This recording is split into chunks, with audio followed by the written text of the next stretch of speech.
Have you ever wondered how one simple invitation could completely change someone's life? In today's heartwarming story, you'll witness how a lonely neighbor, forgotten by almost everyone, found hope, friendship, and the feeling of family again, all because of one Sunday lunch invitation. If you enjoy inspiring, old American stories filled with kindness, love, and unforgettable moments, make sure to like this video, subscribe to the channel, and turn on the notification bell so you never miss another story.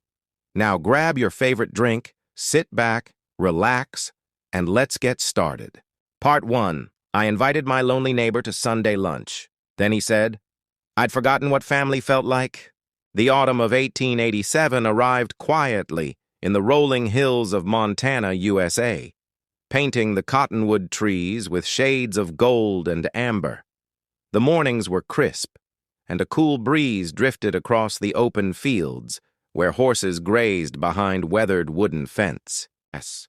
Life in the little frontier town moved at a gentle pace. Neighbors knew one another by name. The church bell rang every Sunday morning, and families gathered around their tables after the weekly service. For Clara Whitmore, Sundays had become the hardest day of the week. At 38, Clara had already endured more heartbreak than many experienced in a lifetime. 3 years earlier, her husband Thomas had died in a ranch accident while helping a neighboring family during a violent storm. Since then, Clara had managed the S.E. Mall farm alone. Every morning she milked the cow, fed the chickens, tended her vegetable garden, and baked fresh bread that filled her modest farmhouse with warmth. Though she carried herself with quiet strength, the silence inside her home often reminded her of everything she had lost. Still, Clara refused to let sorrow harden her heart. Every Sunday after church, she prepared a proper family meal, just as Thomas had loved. Roast chicken, mashed potatoes, fresh bread, and a warm apple pie cooled on the windowsill. Even though there was only one person to eat it, she believed a table set with care honored both the living and the departed. Across the dusty road stood a small cabin where Elijah Brooks lived alone. The elderly man was well known in town, yet almost no one truly knew him.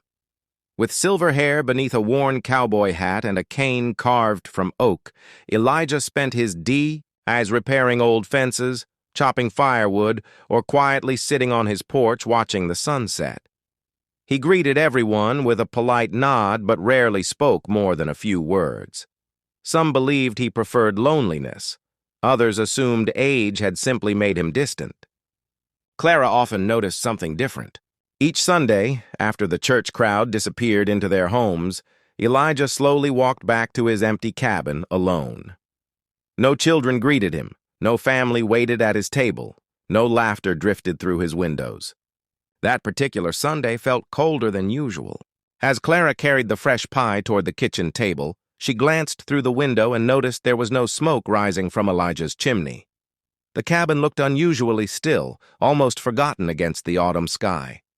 A quiet feeling settled in her heart. Without allowing herself time to reconsider, she packed a basket with roast chicken, warm bread, fresh butter, vegetables from her garden, and the apple pie she had baked that morning. Pulling on her shawl, she crossed the dusty road toward Elijah's cabin, unaware that one simple invitation would change both of their lives forever. Part 2. I invited my lonely neighbor to Sunday lunch. Then he said, I'd forgotten what family felt like. Clara knocked gently on the weathered wooden door. For several moments, there was no answer. Just as she was about to turn away, the door slowly creaked open. Elijah Brooks stood before her, looking surprised.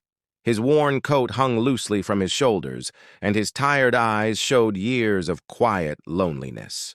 I made too much Sunday dinner, Clara said with a warm smile, lifting the basket.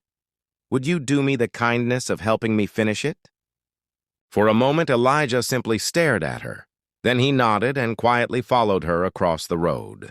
Inside the farmhouse, the smell of fresh bread and roasted chicken filled the air.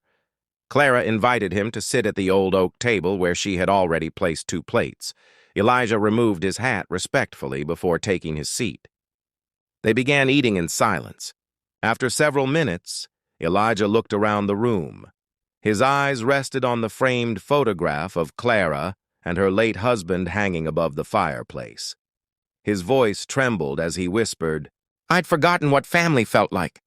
Clara lowered her fork, hearing the pain hidden behind those few words. Slowly, Elijah shared the story he had carried alone for years. He had fought in the Civil War as a young man. After returning home, he married the love of his life, Sarah, and together they raised a little boy named Benjamin. But sickness swept through the frontier one harsh winter. Within a single year, both his wife and son were gone. Since then, every Sunday had been exactly the same. An empty table, a silent house, and memories that never faded. Clara reached across the table and gently placed her hand over his. "No one should have to eat alone," she said softly. From that Sunday forward, an extra chair was always waiting for Elijah. Before long, other neighbors noticed. Some brought pies, others fresh vegetables or homemade jam. Children laughed in Clara's yard, while Elijah taught them how to carve whistles from wood and tell stories about the old frontier. By Christmas, the lonely Sunday lunches had become a cherished tradition in the little Montana town. Anyone without family was welcomed at Clara's table. Elijah often smiled with tears in his eyes and told anyone who would listen, "That simple invitation didn't just feed my stomach, it healed my heart." And in a place where winters were long and life was often difficult, the greatest gift anyone could offer was not wealth, but the warmth of belonging.